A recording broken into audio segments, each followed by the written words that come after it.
All right, we are talking about Mizzou here, and as per usual, it seems like it's become an annual tradition at this point. I am joined by Rebecca Mormann here talking about the Mizzou Tigers. I believe that's actually the first introduction I've done since the wedding for you. Um, Yeah, you didn't screw it up. You didn't screw it up this time. I'm very proud of you. well, listen, it's trying to get a makeup in, you know. You did better than both Peter and Matt combined. I'll tell you that much right now. Well, I don't know. Has Peter done an introduction? I don't remember. He might have for our WrestleMania preview. Did we do a preview for that one? I think we did. Yeah. It was like Oh, going into the road to WrestleMania was right before we went. I'm pretty sure we did one. And I think he introduced me there. I don't okay. remember. Okay, well, there's still time for Peter. There's Oh, still. is there though? I don't know. I mean, there's the wrestling draft that y'all have been talking about Oh that my I've been. gosh. We're getting like way deep in that. Oh my gosh. Like there's so much there that Matt's like he's even like his mind's like exploding. He's like there is so much here. What is happening? Um we're still figuring out the nitty-gritties on all that. TBD on all that. Yeah. Honestly, it sounds like Matt right now with just this draft is how I am when I got three or more fantasy drafts to think about. It's just like I can't handle it. Yeah, I got a text saying Matt joined another fantasy league today. And the preface is always, don't worry, it's a free one. But I'm like, I don't even, he's double digits. I don't think he's hit 20. I do think he has at least at 15, if not 16, 17. Oh my goodness, And Matt. I don't know how he does it, but this is literally like this is what relaxes him out of all the odd things in the world. Fantasy football relaxes him. And that's I maybe why personally. he's such a calm person. I don't know. It keeps me calm. Like my hobby, right, is reading, and that's so calming, yet I'm so uptight all the time. So like it it's a very weird balance. Yeah, it's opposite for fantasy with me. It doesn't not it does nothing. There's nothing calming about it. There's Mm. nothing. Well, good thing we don't have to do fantasy for college because I wouldn't know what to do. I don't I only No. follow really Mizzou if and I'm trying to get better about watching football this year. Because I broke the news to my mother when I had the realization I think football is my new favorite sport over baseball. The Royals will always be my team, but I think I like football more. Mom said she's only slightly disappointed, so that's okay.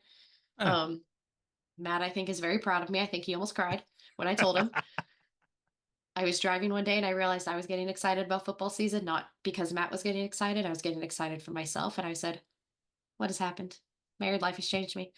Um, so hopefully I actually watch more Mizzou this year. Um, Yeah. because now we're actually kind of on a good streak. And I hope every year whenever we talk that I'm not jinxing it. So far, knock on wood, we've been okay. Hope that doesn't change. Their schedule looks kind of decent. Yeah. Um, we've got most of the pieces together.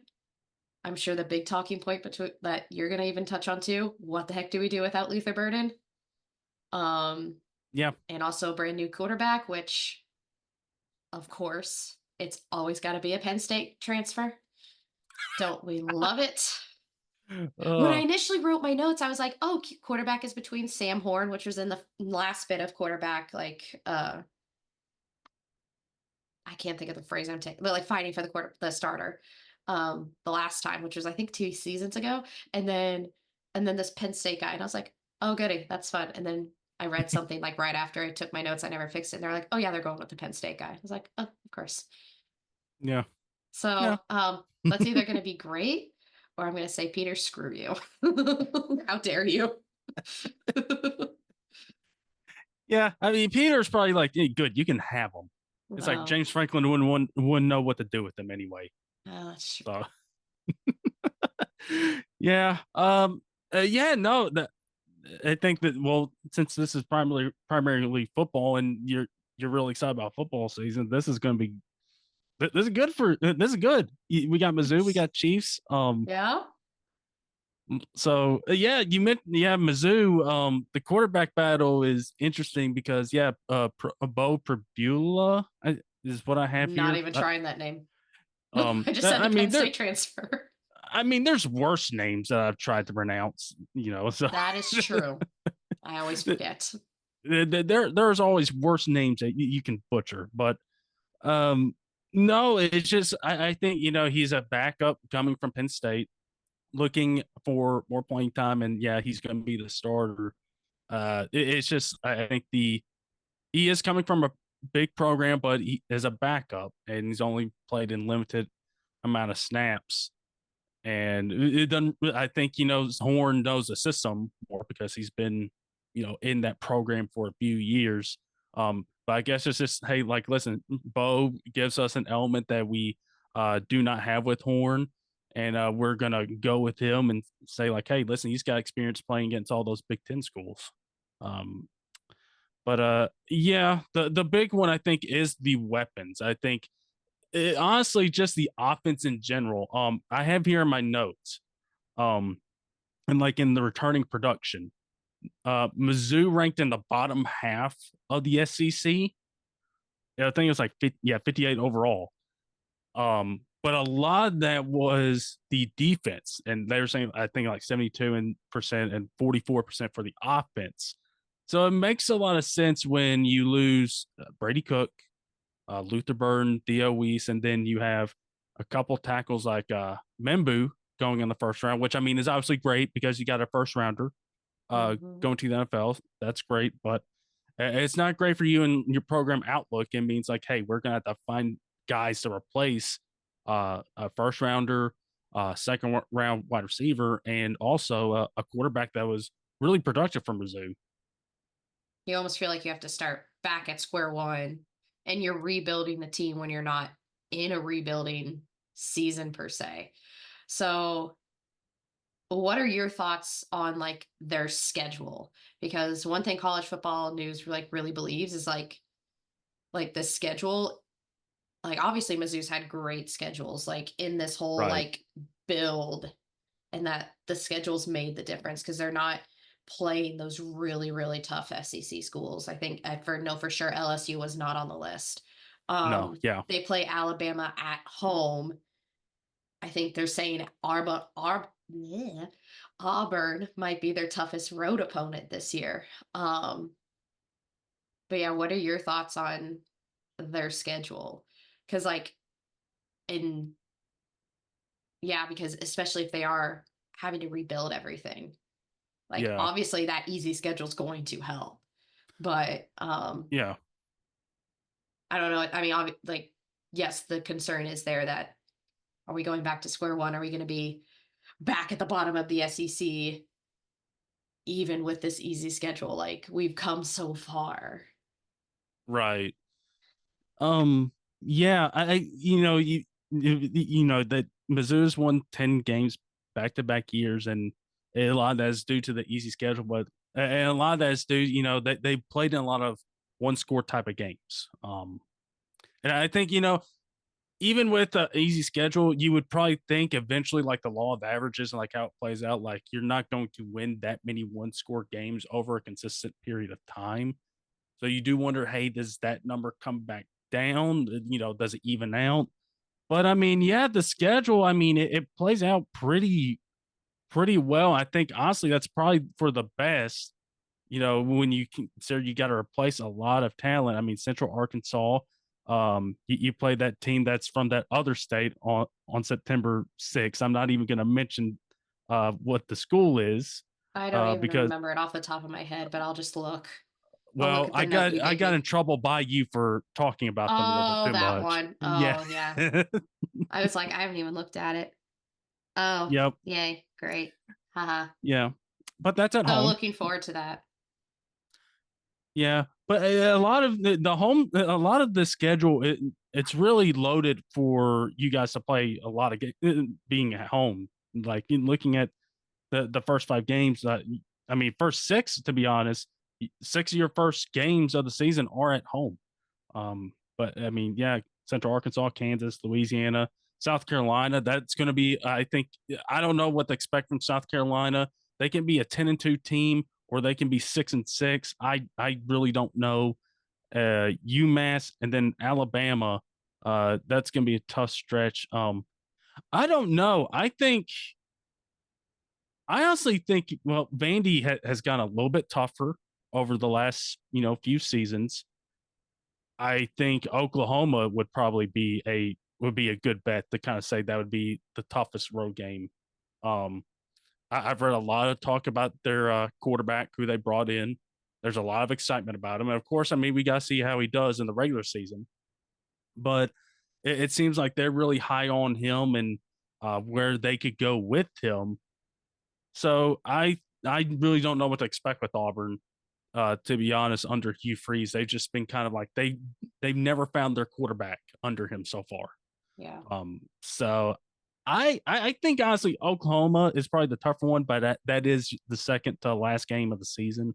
So I Yeah. think you're fine with that. But also, I mean, the Alabama game, it's really interesting because uh, I read this day. I was like, oh boy, that is so true. There's never been a more Alabama's never been under more pressure. A coach at Alabama has never been more pressure than their coach Kalen DeBoer is right now, considering the season they had last year. Which I don't know. I might be a little bit too excited to hear that, considering my fandom. But Mhm. when you take in consideration of the season they had and what they're replacing, that is something to take note of them being a little bit more under the microscope this year with a new coach. So, I mean, again, the law of averages, you might have, one or two close games not swing your way.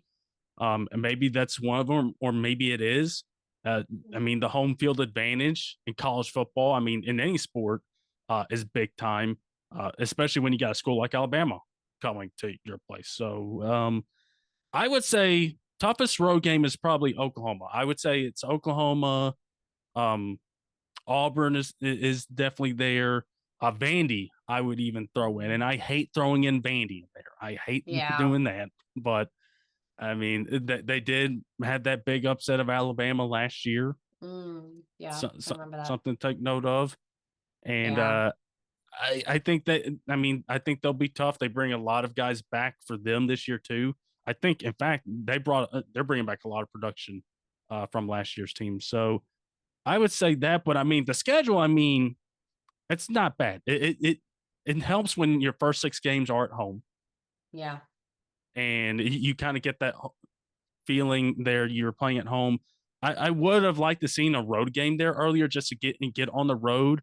I mean, the first road game is not going to be until what, October. Yeah, October 18th Wow. is when that Auburn game is. That's the first Oh, time. wow. Yeah, that's Yeah, true. yeah. Yeah. I mean, it's October. In October, the last couple games, Auburn, Vandy. Then there's a bye.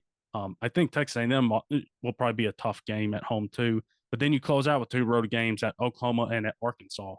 Mm. So I think I think it does kind of hurt having not having a road game early on, but it does help you. There's a pro and a con to this. It helps having 6 straight home games, but I think you would like to see at least one road game. That way, your guys aren't playing your first road game all the way in like past the midway point of the season. Yeah. And at a place like Auburn too.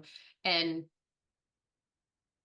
like we know we've talked about like Mizzou's kind of lost a lot of their weapons, but one thing that has stayed consistent is their coaching, especially Drinkowitz. I never know how to say his name. Um, which even with all that change, if his coaching staying pretty steady, he's found his rhythm too. Like hopefully those Mm-hmm. players are able to match what he's wanting to have executed on the field. And yeah, having like one of those games on the road earlier on, you'd almost I feel like you'd be able to see a little bit better what's working. I'm almost wondering if they're going to Mm-hmm. just get too comfortable like at home. Like, oh, things are working at home and they're going to work everywhere. We need the road, you know. Like yeah, there's more than one good reason to have a game on the road. earlier in the season. Yeah. I harken back, and I'm harkening back to this quote, but it's like something Butch Jones said when I can't believe we're bringing him into this conversation, but it's actually something that listen, make fun of it, but also it's kind of true. Like that team that was going, it was I think 2014. It was a real young team. They were heading into Oklahoma. It was like, hey, listen, this is a lot of a lot of these guys' first plane trip, to a place like this. And so I'm thinking it's not in the case for a lot of these guys. I mean, they brought in a lot of guys that have experience elsewhere, but not together, not in, tough SEC environments. So I'm kind of wondering if, not having that road game and not getting that feel for, just the road game jitters, and just getting that type of feel of like, hey, the crowd is against you instead of it being like 6 straight weeks of like, hey, everybody's cheering you on. Yeah. That's definitely something that's come to mind. Yeah.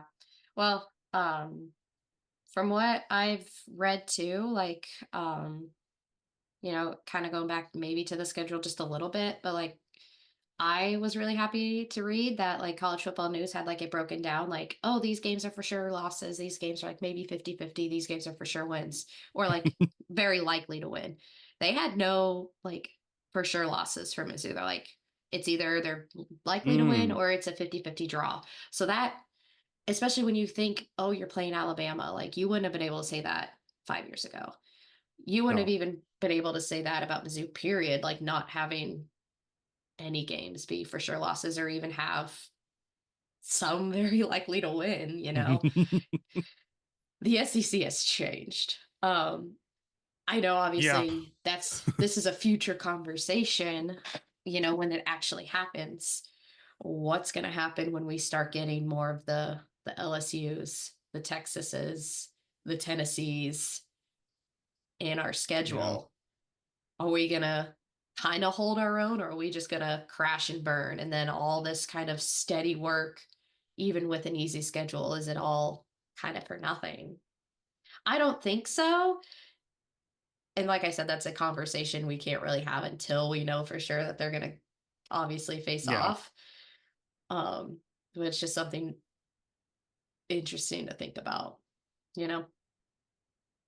Yeah. It's just the SEC schedules have been, I really don't know what the plan is going forward. They talk so much about doing the 9 game schedule for these teams. And like who do you protect? Like which rivals do you protect for these teams? So I really don't know. Like you said, that's something that's tabled for a later time. Because those teams aren't on the schedule. We don't know what the SEC is going to be doing. Like shoot, even 6 months from now with what they want to do with football. So Well, heck, um, by the time we even have this conversation, LSU could be going through it and Alabama's going through right now. Like, we really don't know. yeah, Or we could just crash and burn like we have seemingly done. I apparently don't I'm afraid to have hope. And I've said that every time we've talked about Mizzou. So, we'll just hope for the best. And I think this year I feel like I should be more scared than I have been in previous years. But everything's gonna be okay, I hope. Just hopefully Peter's guy doesn't let me down.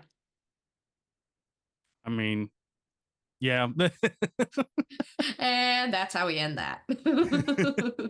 yeah. Well, like, listen, I'm kind of in the same boat. I mean, I hope for the best, and then like the first possession, like something goes wrong, it's like, well, burn the season, it's over. Like it's a transfer portal. Bring in 50 new guys. Let's just roll some new guys in. Yeah. So I don't know. Yeah, I think it's going to be a coin flip. I think South Carolina depends on where they're at. They got a lot of hype in the preseason. A&M, uh, they had a good strong season under their new head coach last year. And then Alabama, you don't know, they can return to the Alabama of old this year. It would suck for the rest of us, I'm but about to say, yeah, we'd all be sad. We don't want that. We're not ready yeah. for that. No, I'm no, I don't think anybody's ready for that. I think we're happy to have this nice little reprieve from Alabama. So And as as y'all will hear in the AFC West preview, we gonna be feeling that way about the Chiefs. We kind of want the Chiefs to have a little bit of an Alabama right now. Yeah. So head on over there and hear me kind of Yeah. talk a little. I don't want to say trash on my Chiefs, but like, you know, uh I need them. I yeah. need them to chill out. I need them to chill out. Mizzou, come on, get where the Chiefs are. Chiefs go where Mizzou is, and we'll be fine. And I won't feel like the Yeah. bad guy. I need your spirit. I need to encourage the Titans and keep on doing this because I just saw our rookie quarterback saying, and like it's early training camp, is like right now we're mid. And so, I mean, Oh, uh, I mean, he's a rookie and it's a young team and it's only like 2 or 3 days in training camp. I guess the only like the positive saying is there's nowhere else to go but up. I guess so. sure. Yeah, well, I don't know if that's true with the Titans. I think the only way that things can happen is if they get worse first. So, and they probably will. Uh, so And yeah, on that let's talk. note, So yeah, the Chiefs. I'm kind of do you going need through to like intro what. it? Do you need to intro it? Uh, I wasn't sure I when we were think ending Mizzou and starting the Chiefs, so I was like, that's why I was I like, kind hey, of you have an should go idea. look at the Chiefs one. You should go from the Mizzou one to the Chiefs one.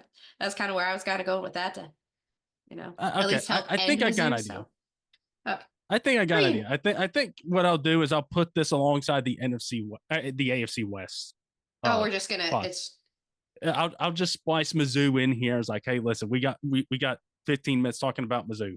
So that's. I mean, it could honestly just be a Chiefs and Mizzou pod with Becca. I mean, it'll be one of your yeah, shorter ones because Becca yeah. doesn't say nearly as much as the boy over there, but. Yeah, the Chiefs. So going through some of their additions and like their extensions. Hollywood Brown is back. I did have on this little graphic I'm gonna have up here. Trey Smith got franchise tag, but he got extended to a big 4-year deal, 92 million, highest paid guard in NFL history. Which, listen, I'm happy about. Yes, he's a Tennessee ball, but also he's a Tennessee native, and he's playing at one of the schools that's a rival of the school I'm going to be producing for this year. So, Oh, look at that. um, The so connections. I'm excited for him. I'm excited to see the road he's had and getting paid to be the highest paid guard in NFL history. So I'm happy for him. Uh, Nick Bolton got an extension as well. Charles Omenihu got paid as well. He's come back, and a couple other outside free agent signings. A couple of the big ones: Christian Fulton, and then Jalen Moore from San Francisco, and a couple guys that left: Samaje Perine, DeAndre Hopkins, Justin Watson, traded Joe Thuney, and also lost to Sean Warden and Justin Reed. And then in the draft, Josh Simmons in the first round took him with the 31st pick. Omar Norman Lott from Tennessee took him in the second round. Ashton Giolotti, the edge from Louisville, in the third. Then Noel Williams in the third as well from California. And in the fourth round, Jalen Royals from Utah State. It's fitting. A guy whose last name is Royals. So Oh yes, he belongs with us. He belongs with us. it makes sense. Yeah. I don't know. Where do you want to start with the Chiefs? Since you're the resident Chiefs fan, how are you Okay. feeling right now? Well, we have to start with probably the big thing that everyone's talking. Travis freaking Kelsey. If this isn't Travis's last season, I'm throwing a shoe. I'm throwing a shoe. Um, yeah, I mean, I kind of just honestly just speechless apparently like he really didn't do much last year, which shocked Yeah. everyone. Um, does he really do more this year? I really don't know.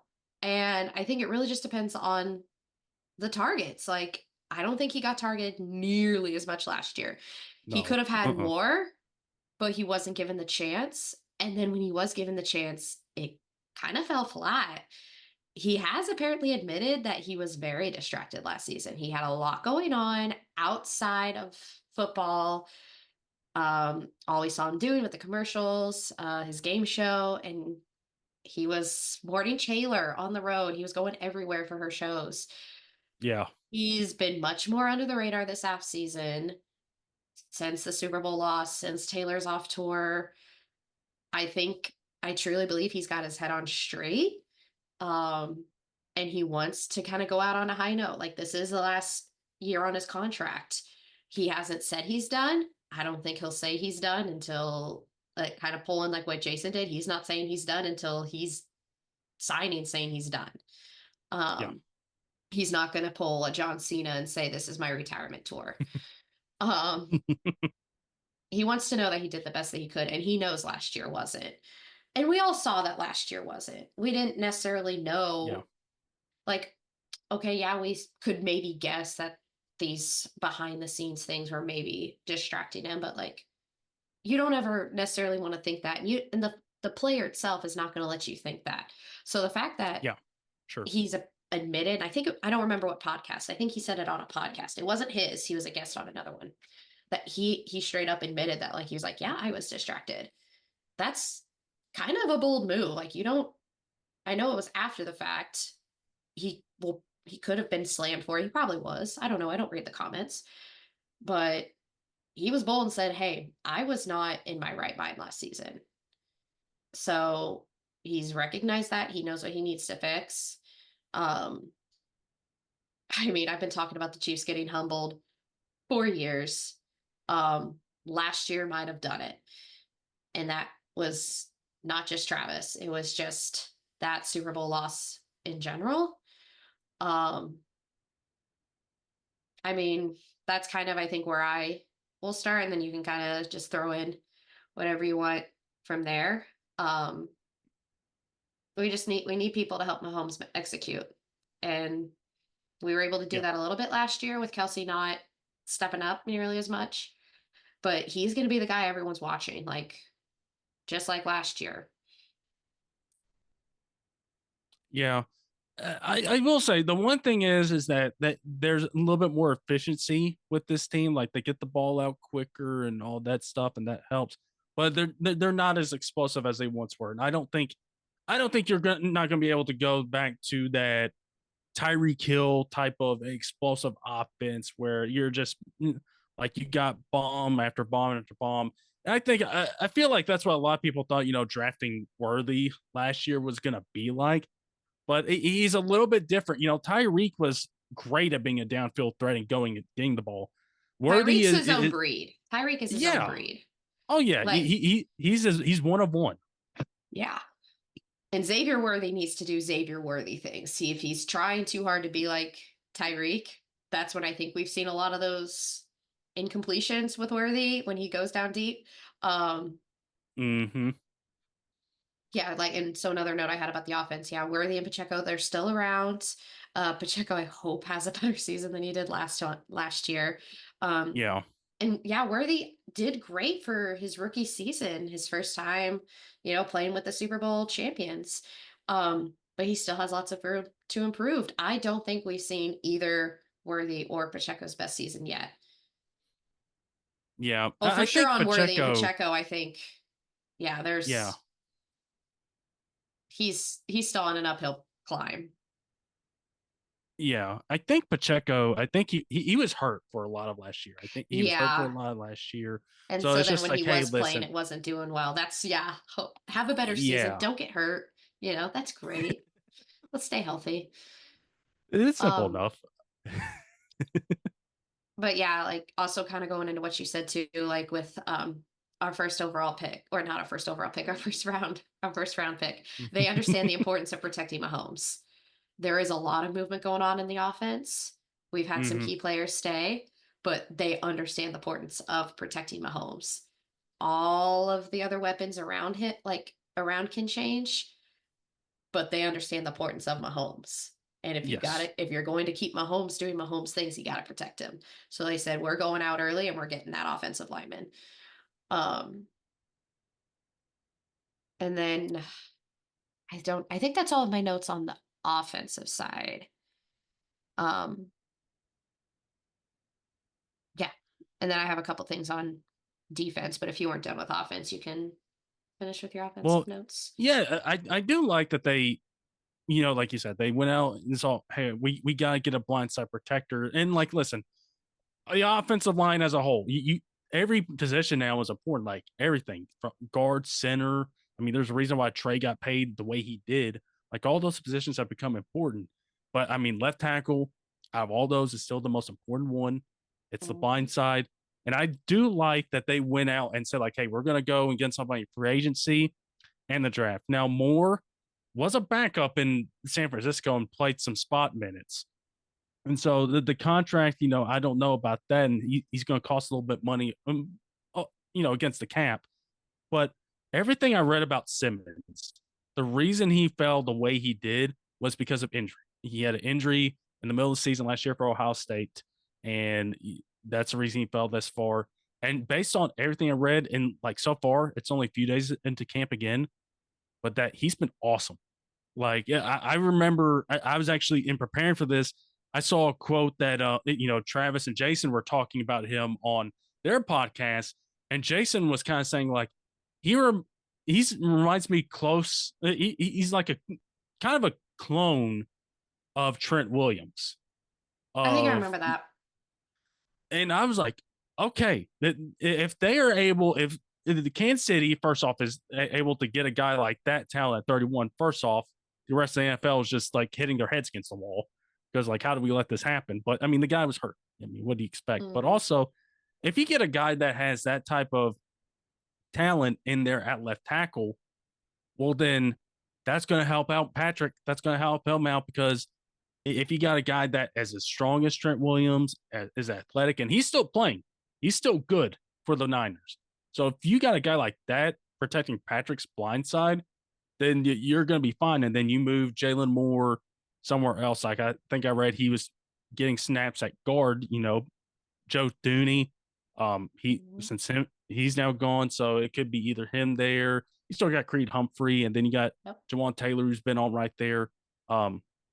But no, I think if I mean, so early on, but if he is able to come in right away, I think that's going to help somebody like Patrick and being able to know that he's going to have a little bit more time with his blind side being protected. I think that can be something that can help this offense. And also, I mean, Rashee Rice, I think I've read he might be suspended here. Like, there's a good shot. I mean, he hasn't been suspended yet, but it kind of hurts because I mean, early on last year he was pretty good. He came on last year, and I think really helped this offense. And I think that's another thing. The wide receivers weren't completely healthy last year for the Chiefs. I think Hollywood was hurt, Worthy was hurt a couple times, Rice was hurt. So like you weren't 100% healthy out there, and so I think to start that off with Rice being suspended, it doesn't help. But I mean, if he gets back out there, then I think he can really get something that can get unlocked in this offense and like really help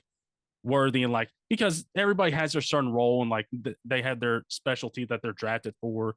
Like Worthy, I think can be that guy that stretches the field, and Hollywood can be the guy that goes underneath and does well. But Rice is a physical receiver, and could potentially with Travis, to go back to him is was that guy that was 5-10 yards, catch the ball, use able to turn and make people miss, run through people. Whereas he's got a little bit older now, and so like he didn't get targeted as much. Whereas Rice, I think, can take that role and catch like 5 yards and just truck a safety, and do stuff like that. So I don't know. I don't think they're going to be explosive like they were in the Tyreek Hill days, because last year they were. It was a kind of a grind it out, and we'll see how it goes type of thing. But I think if you get Rice back and from a suspension, Worthy, you get that sorted out. You get Pacheco back 100%, and then you get this offensive line situation locked down, and Simmons is the guy. Then I think this offense is going to look a whole lot more. There's not going to be a lot of grinded out type of things for the Chiefs to do next year. And plus, I mean, you got Andy Reid. This guy knows what he's doing. He's been around the block. Yeah. So yeah, it's like they've got the offense figured out. Like they're trying to kind of get the offense up to the same standard that the defense has been at for the last several years. Right. Like this Chiefs defense has been what everyone's talking about, especially last year. And maybe even the year before, it was like that was the big story. It's like this defense, this defense, this defense. Um, it is much more. It is more of a veteran defense. They have a couple of younger guys coming in from this year's draft, and this is something kind of more on just a generic football like conversation that I haven't even asked Matt, but I guess I could. Does it concern you more that it is more of a veteran defense? Because I haven't looked to see how old many of these players are and how long they've been around. But the fact that if they're more veteran, they're bound to be a little older. Does that concern you at all? Um, Now, like I said, I I haven't looked know. at anybody's ages, so I have no idea. This could Yeah. be veteran, but not too veteran. Like they're not going to just get hit and snap like a twig. But Um, I don't think the secondary is going to be. I think the secondary is a little bit younger. You did lose Justin Reed. I think that's, I don't think Justin Reed was old, but is a guy that has been in the league for a few years now. And I mean, you're going to lose some veteran leadership there. He's 28 years old. So and then you bring in Christian Fulton. He's 26. Oh my goodness, that feels like Fulton's been in the league forever. I remember when the Titans drafted him. Um, but I feel like the secondary is probably a little bit younger on the younger side. They did take a young guy, Noel Williams, in the third round. But I mean, that's one thing the Chiefs have been good at is taking those late round, mid round, late round corners. And Spagnuolo's been able to turn them into really productive players. Like it's taken a little bit, but surely enough, they turn into those productive players like L'Jarius Sneed. Jalen Watson has had moments here. And, I mean, McDuffie is the exception. He's a first rounder, but they've done really good at drafting those guys late. The defensive line. I mean, listen, I think Chris Jones is the sun, and like everything else orbits around him on this defense. So I mean, he is getting a little bit up there. I think he's probably about 29, 30 ish. I'm going to have to take a look at when his draft was, but um, no, he's 31. So so are we I starting to even worry about Chris Jones, or are we still? uh I When would do we say start not getting yet. worried? Okay, we're not I would not say yet. not yet. I Okay. will say it does help. Karlaftis is really coming to his own. He just got paid big bucks. That's helpful to have him in there. But I think Spags is going to trust these guys regardless if they're veterans or if they're young guys. But again, like he trusts the young secondary players a Mhm. whole lot. Um, but he also trusts those veteran guys up front. He trusts, hey, Karlaftis is going to be over here. Chris Jones is going to be lined up on this tackle. McDuffie's going to be lined up in this as a nickelback ready to create havoc. Um, so I don't think it's an older defense. I think there's a couple older guys, but I feel like there's some young parts. And like you said, they got a couple young guys, to help out with the defensive line. So I think it's just like, hey, listen, they're not going to expect those guys to produce right away. They're Mhm. going to let them take their time because Omar Norman Lott, like I know a little bit about because he's a Tennessee guy. So like, no, I mean, Tennessee had a healthy rotation of defensive linemen, so it'd be like, it's like a hockey line change. Like here comes the first line, here comes the second line, and Yeah. then so, um, but I do remember that he was a disruptor. Like he liked wrecking havoc, and sometime got a little bit too happy, and got a roughing the passer a couple times. Mm. But I'm sure Spags loves that type of energy, that enthusiasm. Say like, hey, go get after him. Just be a little bit too careful. Just know when to let up. Yeah. But no, I think the defense. I think is in a good spot, and like I think going and look at the offense. I mean, because the defense has been so good, the offense hasn't had to go out and put up bunches of points. The That's defense has been true. able to do their job, limit points, get turnovers, and Spags has been able to dial up all this black magic blitzes that he's got in his back pocket. So Well, I think they're good. yeah, you made a good point about Spags. Basically, like, yeah, the coordinator's kind of been he's been building up this defense to what it is. So, yeah, I did have that. I have that note in there too. It's like whether or not I have to worry on a personal level about the age of these defensive linemen. I will trust whatever Spags has in mind and what he has in store because he's gained my trust with what he's been able to have his guys execute.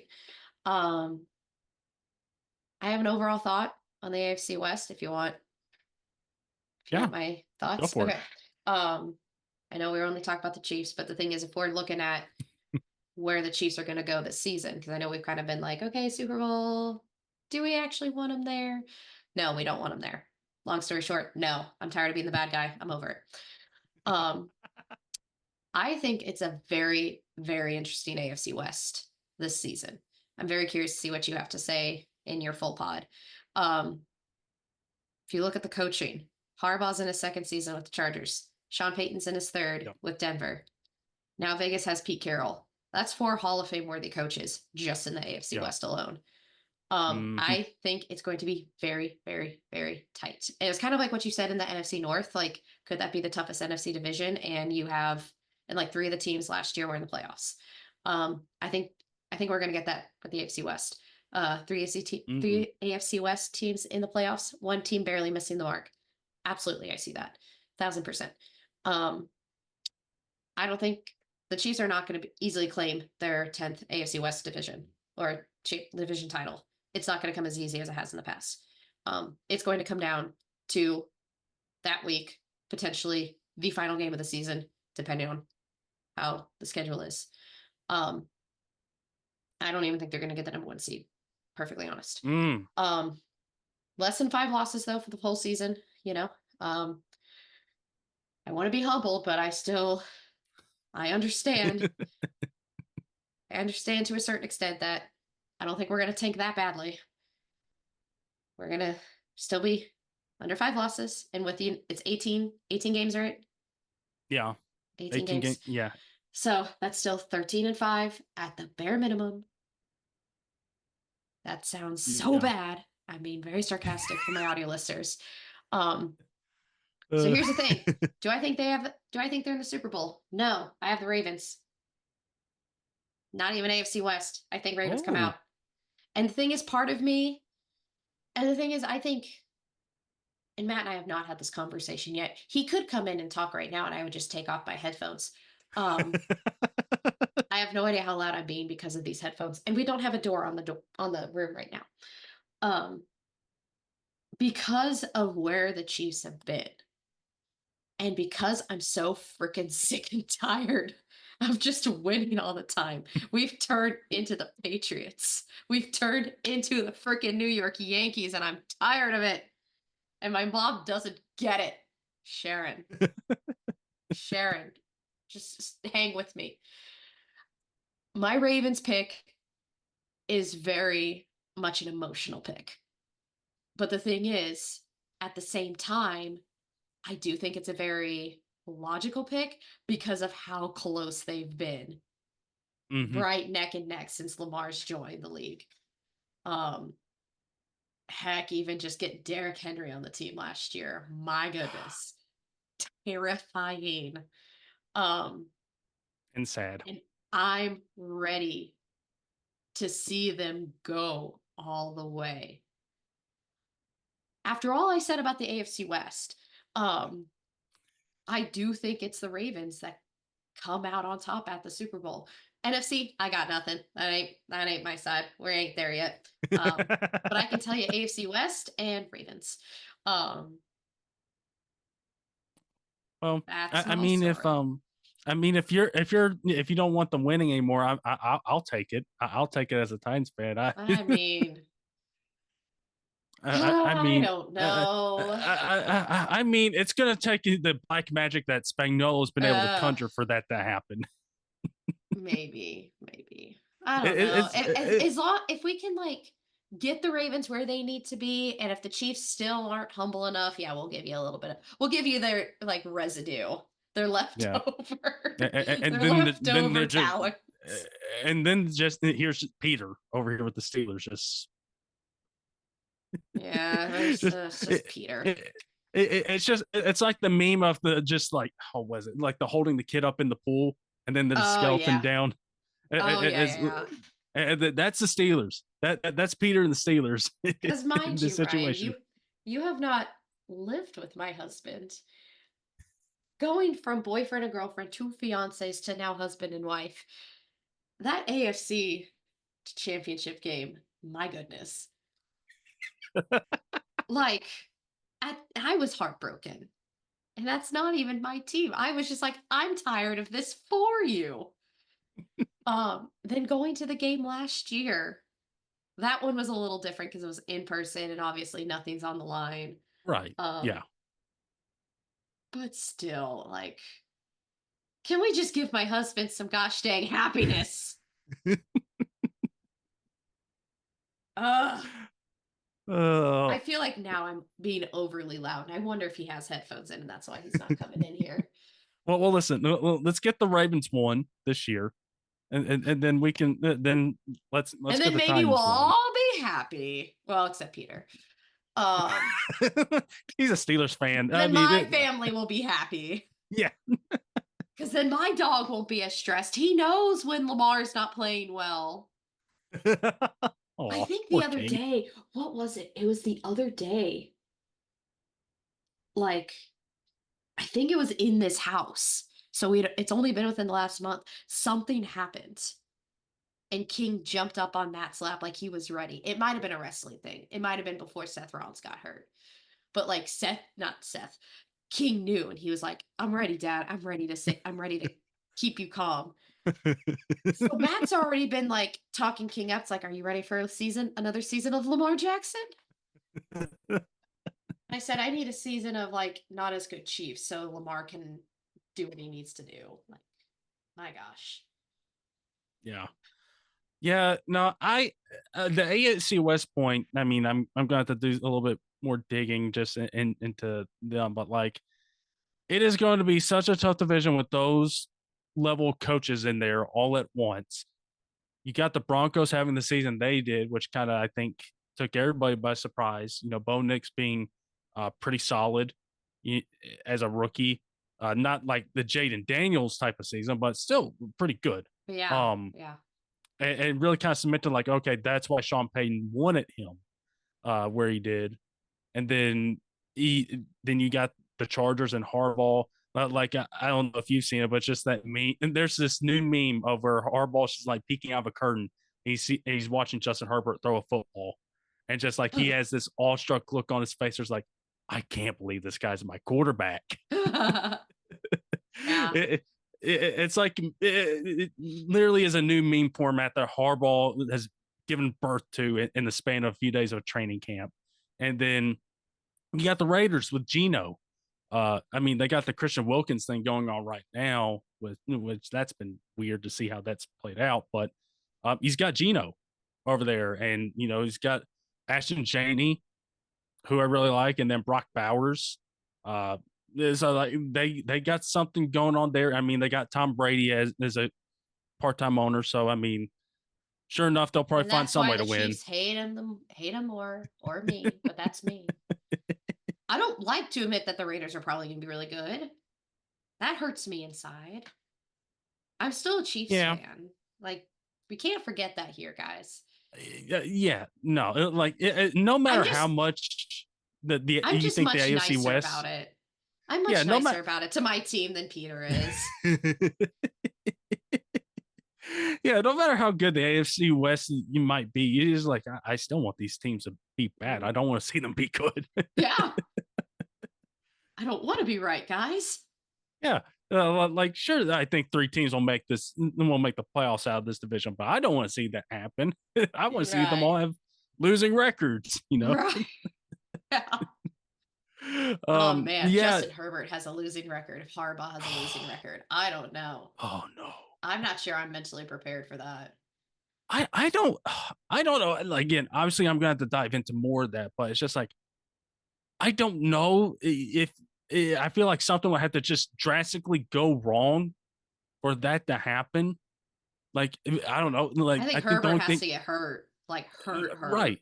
hurt. And then, like, I mean, and that's But not it's still Harbaugh's fault if that Harbaugh. It's happens. still Harbaugh, yeah. So I don't know. But I think that would be like a mulligan. It's like, okay, listen, Herbert was hurt.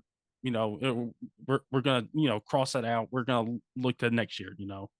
I think that would be the only way if it would go off the rails is if he gets hurt. But I mean, that division is going to be tough. All three of those teams, I think, have the potential to be good, but somebody's going to end up being like in that bear spot in the NFC North, like last year. Somebody's going to have to be fourth place, and I don't know. I got a feeling on who I think it will be, but I'll save that for a little bit. I'll save that for the rest of the preview for the AFC Oh, West. okay, okay. I Yeah, guess I'll but just have to go listen. I mean, I got three choices, so it should be fairly simple. But I mean, I'll definitely have to look into it. But I got an idea of where I'm kind of leaning early on right now. But um, yeah, no, we'll definitely we'll see if if the AFC West definitely gets a little bit more exciting. Maybe kind of be like we were talking about this earlier, be like the Big 12 and just be like unpredictable, where you got all these teams just like we want to be good this year, and just make things a little bit more chaotic. But we'll see about that, and we'll see about the Chiefs. We'll see about Mizzou. Rebecca is this fun as always. Yep. I mentioned it's like it's become an annual tradition. It feels Yep. like at this point. So this is fun as always, and we'll see if Mizzou gets another 10-win season. We'll see about that schedule and see if the Chiefs can relieve you of some of this, some of what you've been feeling, and get you can get the Ravens a Super Bowl. And maybe if football is my new favorite sport and I pay attention a little bit more, maybe next year I talk about two AFC West teams. And we'll slowly make my way up and then I'll just be on the whole AFC West preview. We'll see. We'll see. That's for Yeah. future Becca to try to figure out. Where Yeah, yeah. We'll wait and see on that. So, this is fun. This is All fun right. as always. It's always fun talking about these teams with you. And I'm really excited to talk about.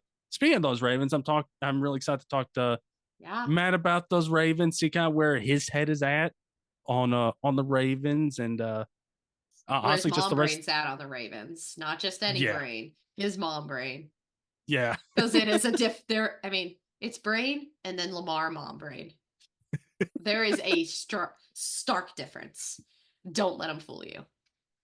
Oh man, but I can't wait to see what he has to say. And we're taping that here in the next few days, I think, as of this taping. So, and we got that hammered out. So, I'm excited to talk about that and see what else he thinks about the AFC North, and see what Peter thinks about the Steelers. That ought to be a. Oh, we can probably already guess what he's going to say. I said on the Big 12 pod, and I haven't put that out, but I said like, hey, listen, it's always a treat because you never know what's going to come out of his mouth.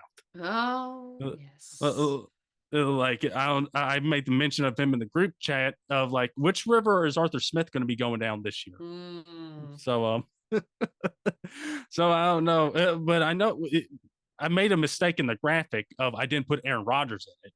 Oh, of course. So, How dare you? which I think Peter's like, you know what, fair. I think everybody would like to forget that he's a Steeler. So, Right. well, we'll talk about that. We'll see if Peter's up to talk about going on some darkness retreats with Aaron Rodgers for the AFC North pod. So I don't know if he's going to be down for it, but we'll kind of gauge his interest, see if he's into that. So everybody, that's going to do it for this little Mizzou and AFC West talk with the Chiefs, and seeing kind of where things are at. Again, Rebecca, thank you so much for coming on. I don't know if this is going to be a full pod or if this is going to be with the AFC West pod, but I'll let future Ryan figure that out. President Ryan, he doesn't have to worry about that. Future Ryan, That's for future Ryan to worry about. which I mean, future Ryan, it might be future Ryan in about 5 to 10 minutes, but that's nonetheless Still future Ryan. that's going to be his problem. That's going to be he's going to figure that out. So, everybody, thank you so much for tuning in. Have a good rest of your day, and we'll talk to you guys soon.